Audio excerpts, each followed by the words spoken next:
These are the 10 mistakes that Harry and Meghan made that destroyed everything for them. But wait for number 8, because that mistake is beyond shocking and surprising. When Harry and Meghan left the royal family, they were expected to move on quietly and privately. Instead, they made a huge mistake by turning their family drama into public content. The Oprah interview became their biggest downfall. Rather than solving things within royal walls, they took their grievances to national television, exposing sensitive issues that should have been kept private.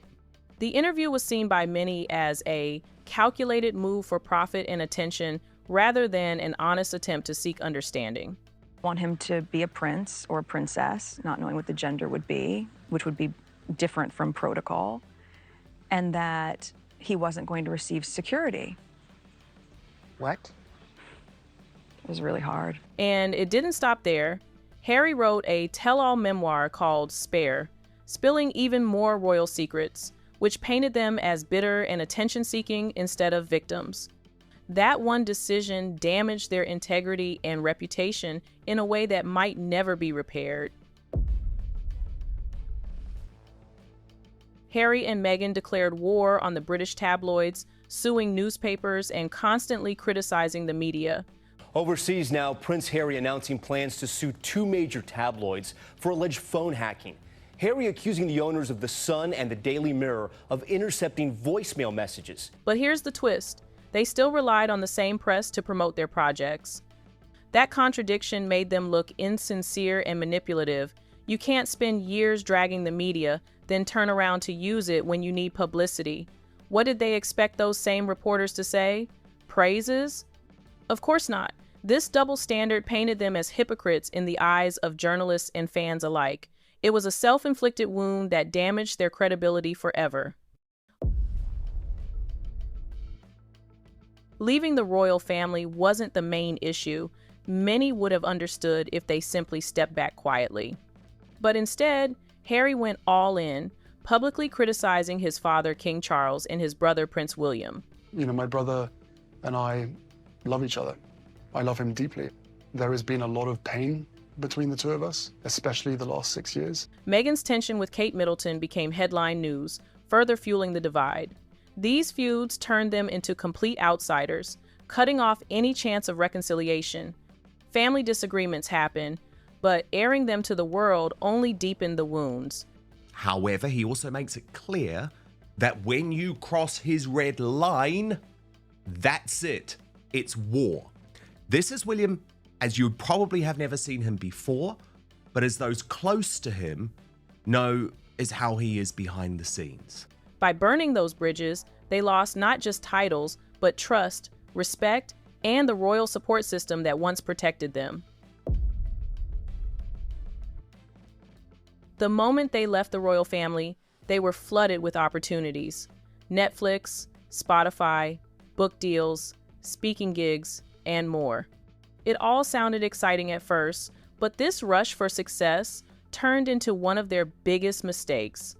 They signed so many deals so fast that they couldn't keep up with the quality or consistency needed to maintain their brand. The Spotify deal ended abruptly after just one series, leaving them looking unreliable and overhyped. A media group owned by Prince Harry and Meghan Markle, named Archewell Audio, has agreed to end its deal with Spotify. The $29 million deal started in 2020 but ends after one podcast series. Netflix projects struggled to impress. Every failed project added to their image problem. What was supposed to be their moment of independence became a list of disappointments that shattered their Hollywood dreams. After leaving the royal family, Harry and Meghan seemed desperate to prove they could succeed without royal help.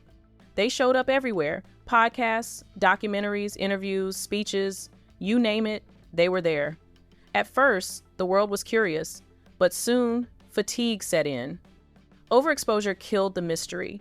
Fans went from fascinated to bored.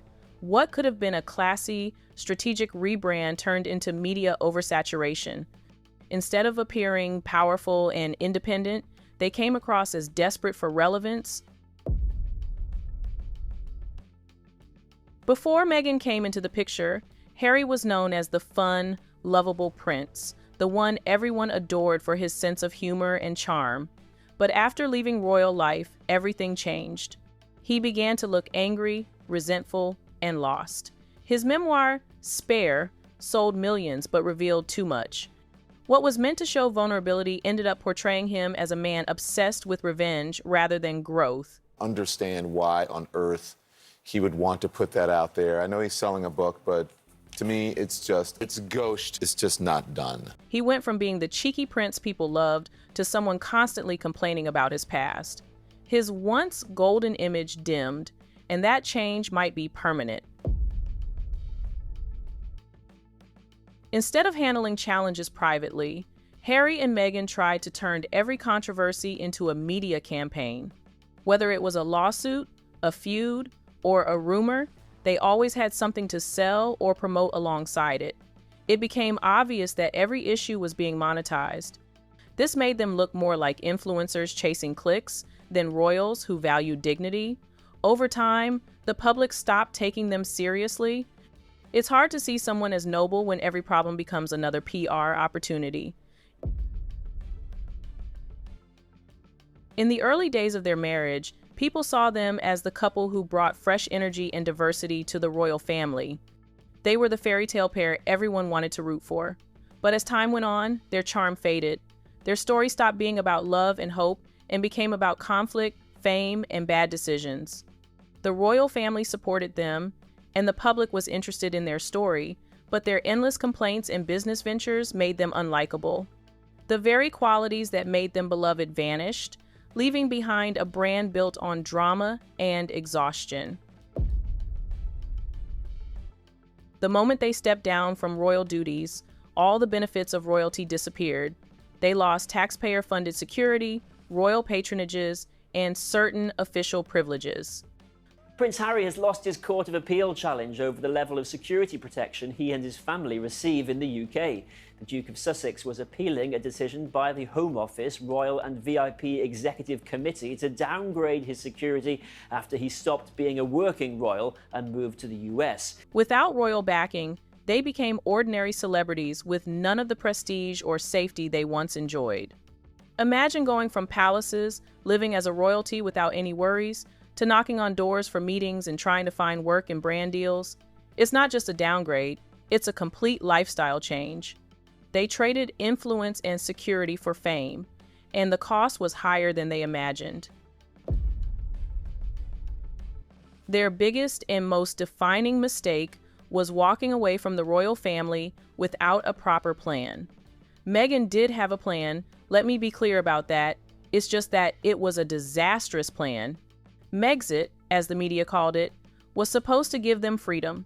Instead, it stripped them of their royal privileges, security, and reputation. The decision that I have made for my wife and I to step back is not one I made lightly. It was so many months of talks after so many years of challenges. And I know I haven't always gotten it right, but as far as this goes, there really was no other option. They underestimated how much their status depended on the royal name. Once they stepped away, admiration quickly turned into criticism. Without a clear strategy, they drifted from one failed project to another, losing the power, respect, and support they once had. This one decision sealed their downfall more than any other. There you have it, 10 mistakes that ruined the lives of Harry and Meghan. Let us know in the comment section which one you think was their biggest downfall. And don't forget to like, comment, and subscribe to this channel. See you in the next video.